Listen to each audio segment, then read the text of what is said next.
Okay.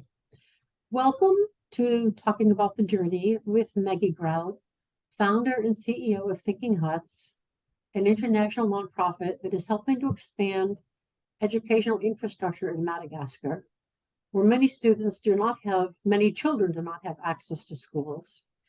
Thinking Huts is achieving this by building schools, which they call huts, using 3D technology. Good morning, Maggie. How are you this morning? I'm doing well. How are you? I'm doing fine, thank you. The sun's brightly shining where I am. What's your weather like? It's actually snowing right Oh, now. I'm so sorry to hear that. It's okay. I have the sweater on, so. Okay, good. You're warm. The Thinking Hats website says that the organization's mission is to increase global access to educational infrastructure by building 3D printed schools.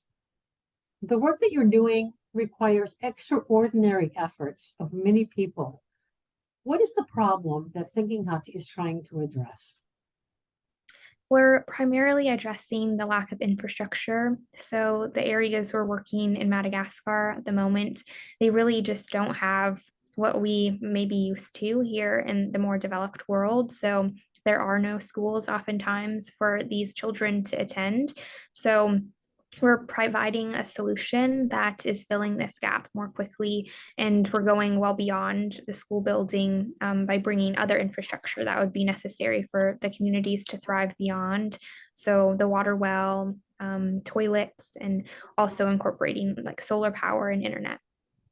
That sounds terrific. I wonder if you can give us any basic statistics about the situation for children in Madagascar regarding their educational options.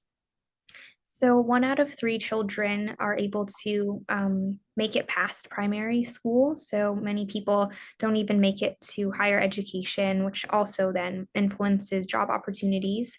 And this also has an economic impact for the long term. So, many people make less than $3 a day. So, it's a very, I think, challenging issue if we don't address the root of the problem. Yes. I understand that because of the climate in Madagascar, schools are often damaged due to tropical storms, which means that children obviously can't attend. Why is building 3D printing schools different, and how will that address that problem? So there are many cyclones that do occur in Madagascar, but with 3D printed schools, they are much stronger, so they can withstand the environmental pressure because the walls are made of a proprietary cement mixture. So it allows it to continue standing, whereas if you were to find maybe like a mud or stick building, it would be more easily blown down. How did the idea of building 3D printed schools come to you? It all began when I was 15. The idea was sparked with a conversation I was having with my dad in his office one day. And it was very common to just discuss where we thought the future was heading. And this particular conversation happened when I was a sophomore in high school. And I remember asking him, well, why aren't more people doing something to actually solve this huge problem? They just continue talking, but nothing is really coming of it. And then he had brought up 3D printing being in the beginning stages for construction. And it sort of just clicked in my head at that time. Well, we could use it to build schools a lot more quickly, but of course, doing it in a thoughtful way because of there being such a huge technology component. Yes. So your dad was an advocate and inspiration for you.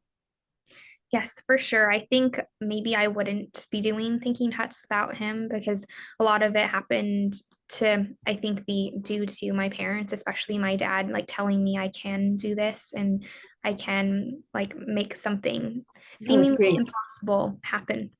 Yes, he empowered you. What Yes. a nice quality to have in a dad. You said that building schools where they are needed most is your passion. Thinking huts is your passion. What does that mean? I would say my passion lies in the idea that we are trying to ensure that every child has the opportunity to grow up and achieve their dreams. And that's made possible through education access because it's the baseline for anybody to then grow and aspire towards more in their life. So I would say that would be the root of this vision and passion. And then that led me to education infrastructure with the 3D printing of the schools more specifically, because I knew we could have a more tangible long-term impact if we began with the infrastructure. Because Mhm. education is a huge problem. And so we can't like realistically solve everything. So we need to start where we think we could have the most long-term impact. Mhm. And so where did the name Thinking Huts come from? So I was very much inspired by the traditional huts in many African countries, and they're very beautiful. Like a lot of it is unique to the villages. I remember referencing some in Zimbabwe. They have very pretty golden paint with images of like giraffes and also elephants. And I thought it would be so wonderful to pay respect to that in a way, but also incorporating like our beehive shape. And then the thinking made sense to me because what are they doing in the huts? They would be thinking and using their brain to then build hopefully a brighter future for themselves. Yes. So you just mentioned your beehive structure. Tell me more what that means. So the huts from an aerial perspective, it looks like a honeycomb attached together. And I was very much inspired by beehives because to me, it symbolizes community. And that's essentially what we're trying to do, bringing together all the partners and this community to achieve this common vision to help increase access to education. So that's really what has been influential in the design elements.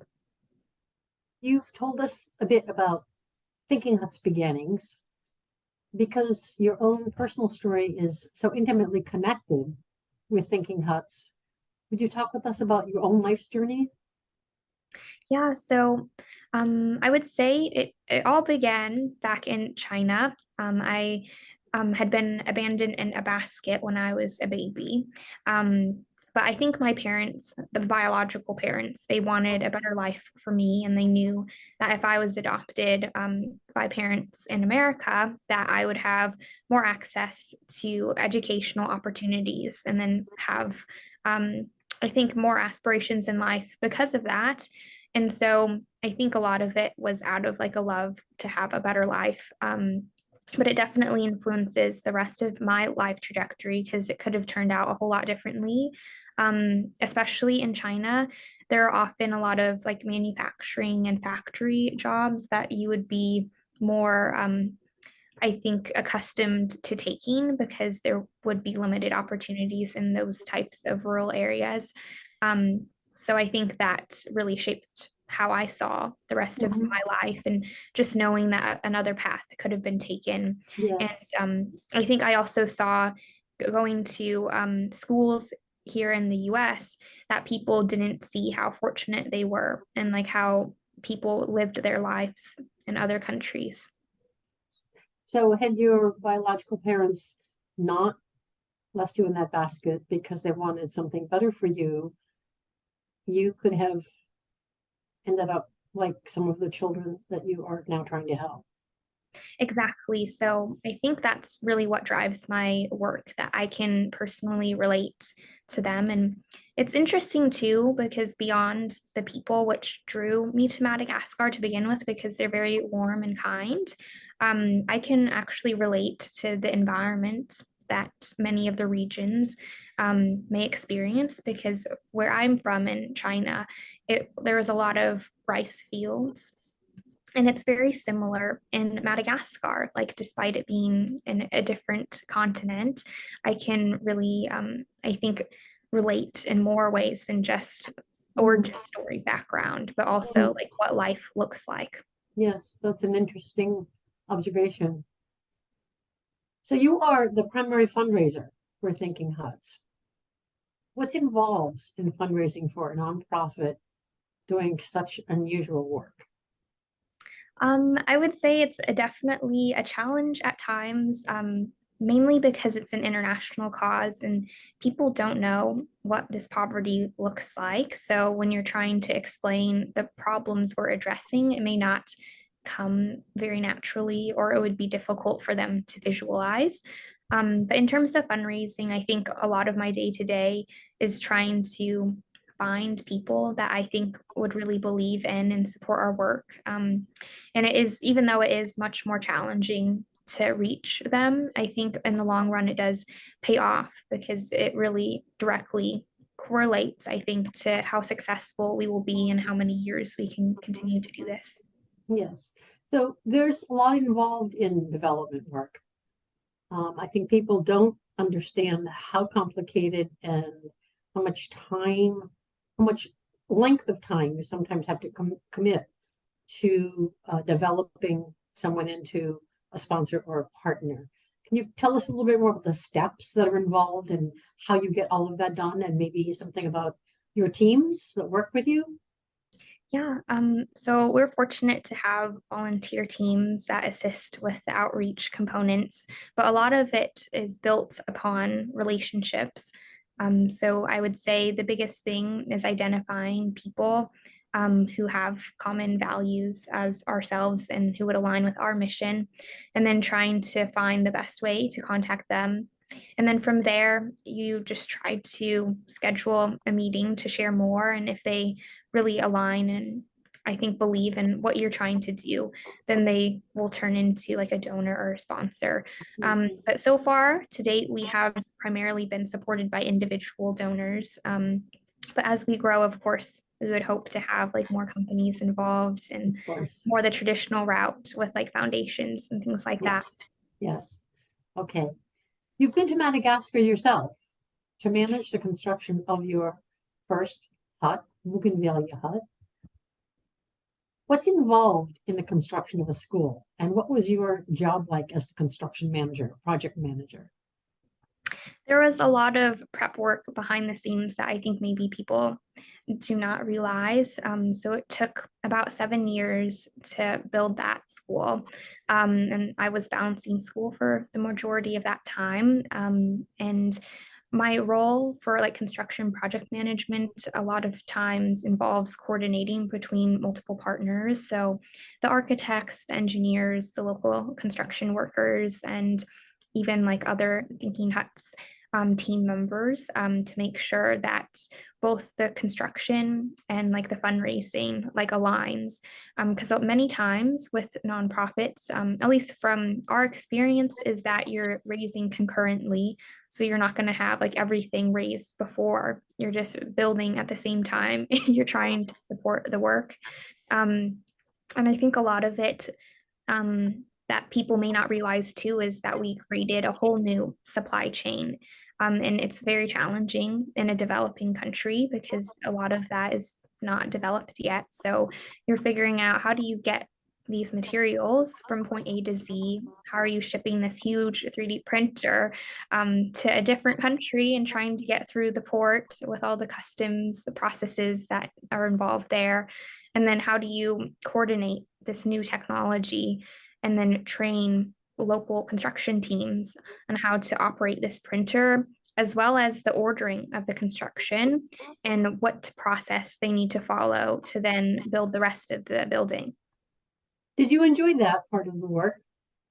Yes, I would say that is what makes me keep going because I Uh-huh. really don't enjoy some of the other things, like fundraising is real tough. Like, I think nobody really wants to do that. But when you get to see the impact and the people, the lives that you're touching, I really think it makes it all worth it.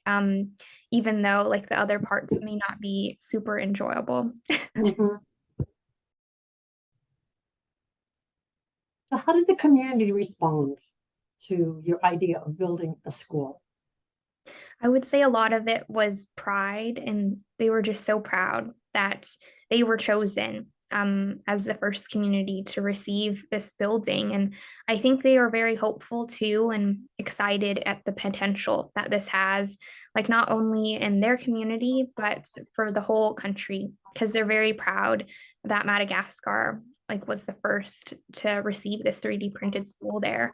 And also I think it gives them hope, like for what they can hopefully grow up and do in the future. Because I remember the whole 3D technician training program was still an idea in my head. And I was thinking, like, how do we create more local jobs and how do we support the economy in that way? And there was interest from the community as well to perhaps be involved in that one day.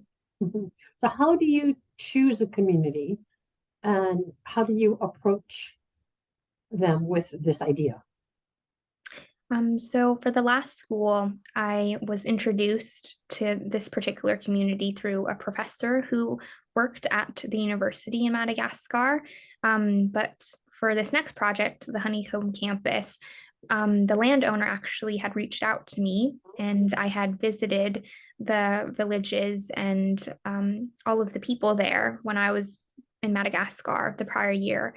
And I thought, like, this is where we're going to be going next. And then for future schools, it will be through local partners where they already have existing relationships with the communities. And it's Mhm. just a matter of the feasibility of, can we actually print here? Are the roads accessible?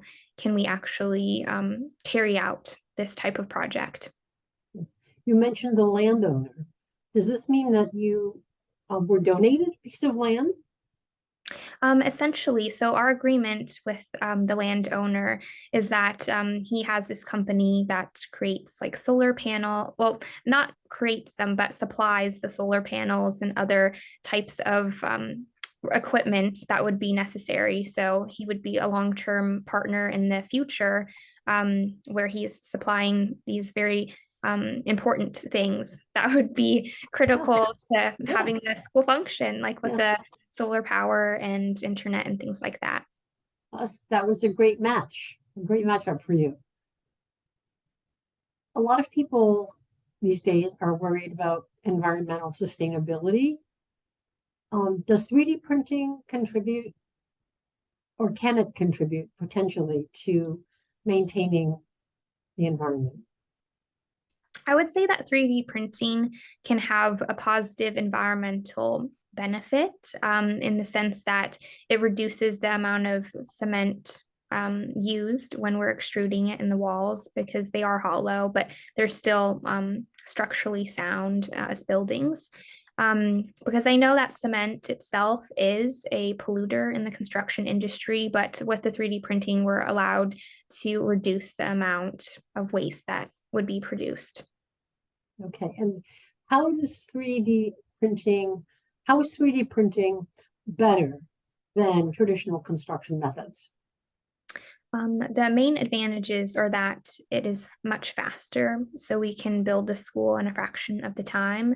On average, we usually say like one school could be completed in about 3 to 5 weeks. But of course, as we continue to streamline it, it'll get shorter and shorter for each, I guess, time period that you're able to construct a building.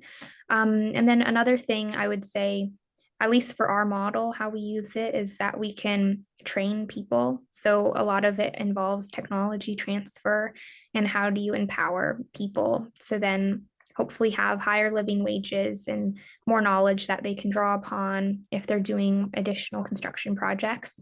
Hmm. And also, the last thing I would say is, once we reach economies of scale, which means like the more you print, the less it will be, then we can significantly reduce the cost as well. Yes, yes. What are the outcomes for these children and their families when they are able to get an education and grow and learn? I would say the biggest outcome for big picture would be increasing generational opportunities and wealth, because you need to have some place to begin. And if you don't have the basic needs covered, like, and the educational opportunities, then there would be no way to advance in that particular society.